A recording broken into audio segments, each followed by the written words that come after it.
We talked about the end of the trail drives as being hastened by the arrival of the railroad.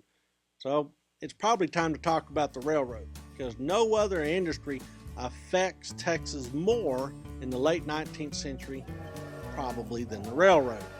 Well, the Republic of Texas chartered its first railroad in 1836, and three others followed, but none of them succeeded. So from the very beginning, people in Texas said, we need good transportation.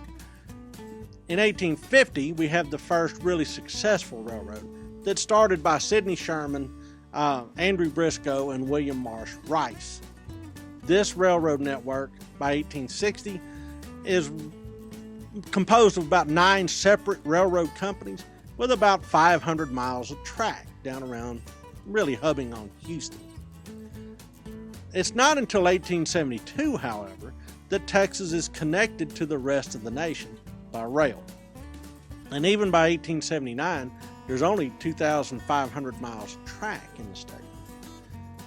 It's in the 1880s that you start to have the interconnectivity of Texas with the rest of the country as national systems begin to make their way into the state.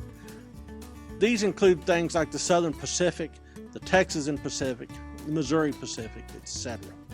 By 1900, there's 10,000 miles of track.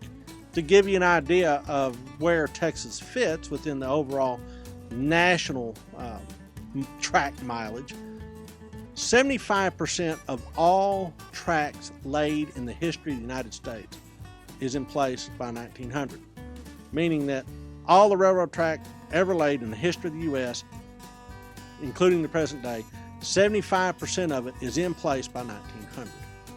In Texas, only about half, actually 55%, of all the tracks that will ever be laid in Texas are in place at the same time. So clearly, Texas still has a lot of filling in to do compared to the rest of the country. Well, what this means for Texans is that the train depot, that humble building that oftentimes is falling apart on the edge of small Texas towns, was actually a gateway for people that had one time been very isolated. It's a gateway to the rest of the world. People are brought in, people can go out, goods are shipped in, goods are shipped out, and as a result, Texas is not nearly as remote as it used to be. Now, this connecting to the world comes at a price. Railroads and railroad men understood that they had a monopoly, a natural monopoly. It's not easy to throw a railroad, so when a railroad comes to town, they have an awful lot of leverage. Oftentimes, this means that towns move in order to get closer to the railroad. That's certainly what happened here in Taylor County, Texas, when Buffalo Gap essentially moves up to Abilene, or at least the county seat does, because the railroad passes 15 miles north of the old town of Buffalo Gap.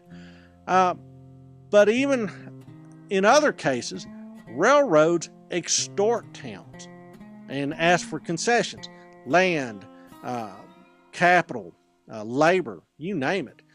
Jefferson, Texas is a good example. Jefferson, Texas is located on Big Cypress Bayou. Big Cypress Bayou is artificially raised by a log jam on the Red River, and it allows for steamboat navigation all the way from northeast Texas into the Red River and via the Red River to the Mississippi Valley. So when the railroad comes to Jefferson and says, we're going to build a railroad through your town if you do this, this, and this, Jefferson says, we don't need a railroad, we have steamboats. So the railroad men said, fine, we will bypass Jefferson. And they didn't bring the train through Jefferson. Instead, they took it through Marshall. What happened next? The log jam gets blown up on the Red River, and the water levels drop, and the steamboats are stuck in the mud forever. And Jefferson loses its position as an inland port. Accident or coincidence? You decide. Well, long and short of it, railroads transformed the landscape. In the old days, Texans founded towns where they could have access to water and wood and pasturage and things like that. Now the railroad can bring in the water and the wood. And so towns appear in places in Texas where traditionally they never would have been located. And you have the arrival of railroad towns. And new land, as a result, can be brought into production.